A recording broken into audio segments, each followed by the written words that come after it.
Әр жыл сайын UFC промоушеніне біраз мықты жауынгерлер қосылады. Көбісі абсолютті промоушенмен тікелей келісім-шартқа отырса, кейбіреулері Dana White Contender сайысынан келеді. Ал біраз жас әрі талантты жауынгерлер The Ultimate Fighter атты реалити шоу арқылы қосылады. Бұның арқасында жауынгерлер өздеріне керек хайп және де $100 000 келісім-шартқа қол жеткізеді. Жақын уақытта TUF, яғни The Ultimate Fighter шоуының 31 маусымы басталды. Ол жерде Конор Макгрегор және де Майкл Чендлер бапкер рөлдерінде талантты жауынгерлерді дайындайды. 31 маусымның ішінде біраз талантты жастар шығып UFC чемпиондығына қол жеткізгендер бар. Сіздермен бірге Азамат арнасы және де бүгін біз топ 5 Ultimate Fighter шоуынан шыққан UFC чемпиондар жайлы сөз қозғайтын боламыз. Ал осы видео басталмас бұрын, міндетті түрде осы видеоға лайк басып, арнаға тіркеліп кетулеріңізді сұраймыз. Сонымен қатар, келесі видеода қай жауынгер немесе де қандай тақырыпта сөз қозғайық, комментарийге жазып кетіңіздер. Ал біз бастаймыз.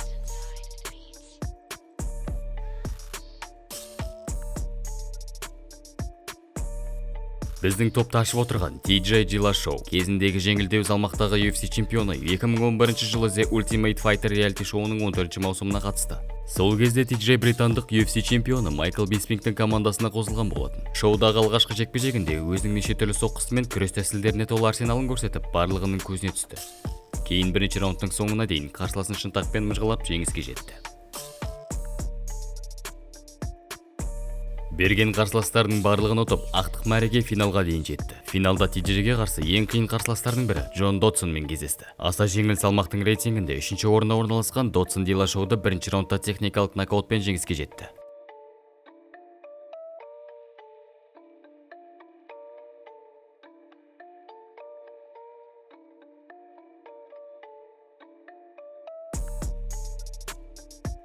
Бұған қарамастан TJ UFC-мен келісім-шартқа отырып, қатарынан 6 жеңіске жетіп, чемпиондық жекпе-жекке қол жеткізді.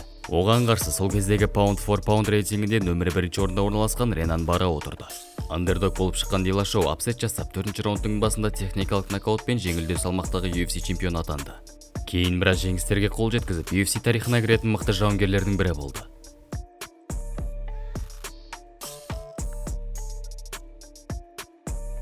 Келесі орында Роберт Уиттакер. The Ultimate Fighter шоуына 9-2 рекордымен келіп, Австралия елінің мүддесін қорғап жүрді. Себебі бұл маусымда Австралия елінің жауынгерлері Англия елінің батырларына қарсы шықты. Бүкіл маусым бойы Роберт алғашқы қарсыластарын нокаутпен ұтты. Ал финалда британдық Брэдли Скоттты төрешілердің шешімімен ұтып, UFC-мен контрактқа қол жеткізді. Жауынгер жартылай орта салмақта өнер көрсетіп, алғашқы жекпе-жегін ұтқанымен кейін Курт Маккиден жеңілді. Сосын оны Стивен Томпсон техникалық нокаутпен ұтқасын, Роберт орта салмаққа ауысуым керек деген ойға келді. Қатарынан 9 жеңіске жетіп, Роберт орта салмақтың чемпиондық белбеуіне қол жеткізді. Осыдан соң Роберт басты жұлдыздардың бірі атанды. Алайда келесі жекпе-жекте Исраэль Адесаниямен кездесті. Нокаутпен жеңіліп қалды. Дегенмен Роберт қатарынан 3 жеңіске жетіп, Исраэльмен реваншқа шықты.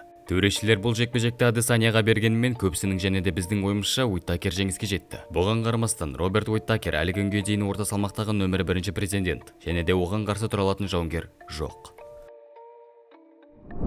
Тони Фергюсон The Ultimate Fighter шоуының 13-ші маусымында өнер көрсетті. Брок Леснардың командасына қосылған Тони басқалардан әлдеқайда мықты екенін дәлелдеуге тырысты. Алғашқы жекпе-жектен финалға дейін Тони әр қарсыласын нокаутқа түсіріп шықты. Финалда Тони Рамзи Ниджиманды әдемі сериямен нокаутқа түсіріп, сол кештің үздік нокауты атағына ие болды. Осыдан бастап Тони жанкүйерлердің сүйікті жауынгеріне айналды.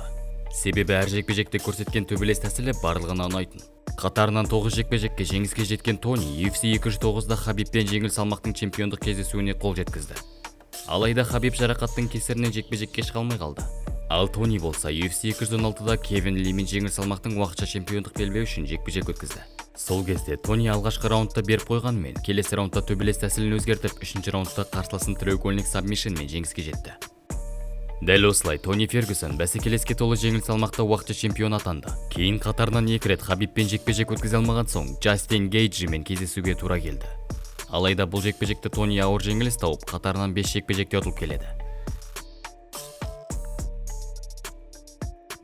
Майкл Биспинг The Ultimate Fighter шоуының 3-ші маусымында өнер көрсетті. Еуропалық Cage Warriors промоушенінің жартылай ауыр салмақтағы чемпионы шоуға 10-0 рекордымен келді. Майкл Биспинг атаңызға айналған Тито Ортиздің командасына қосылып, The Ultimate Fighter шоуының басты жұлдызына айналды.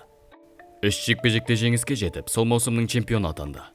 2006 жылдың соңында Биспинг UFC-де алғашқы жекпе-жегін өткізіп, бірден жеңіске жетті. Кейін ұзақ уақыт бойы жеңіс пен жеңілісті қатар ұстап келіп, чемпион атағына қол жеткізе алмай жүрді. Алайда, Андерсон Силвамен өте мықты жекпе-жек өткізіп, жеңіске жеткесін Люк Рокхольдпен кездесті. Барлығы үшін андердог болған Беспен қарсыласын алғашқы раундтың ортасында дәл соққымен техникалық нокауттың арқасында жеңіске жетіп, орта салмақтың чемпионы атанды.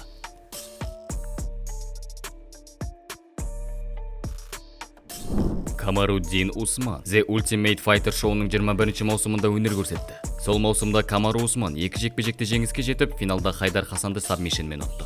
Осының арқасында UFC-мен келісім-шартқа отырып, чемпиондыққа жолын бастады.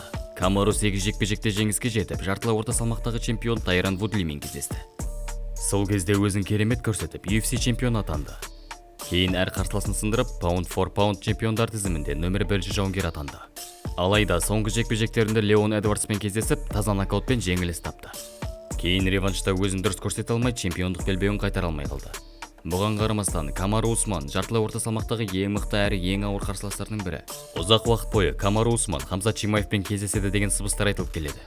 Сондықтан сөзсіз бұл жекпе-жекті барлығымыз қуана күтеміз. Ал осымен біздің видео соңына дейін жетті. Егер де сізге осы видео ұнаса, міндетті түрде лайк басып, арнаға тіркеліп кетуді ұмытпаңыздар. Сонымен қатар келесі видеода қай жауынгер немесе қандай тақырыпта видео шығарайық, комментарийге жазып кетіңіздер. Сіздермен бірге болған Азамат арнасы. Сау саламатта көріскенше сау болыңыздар.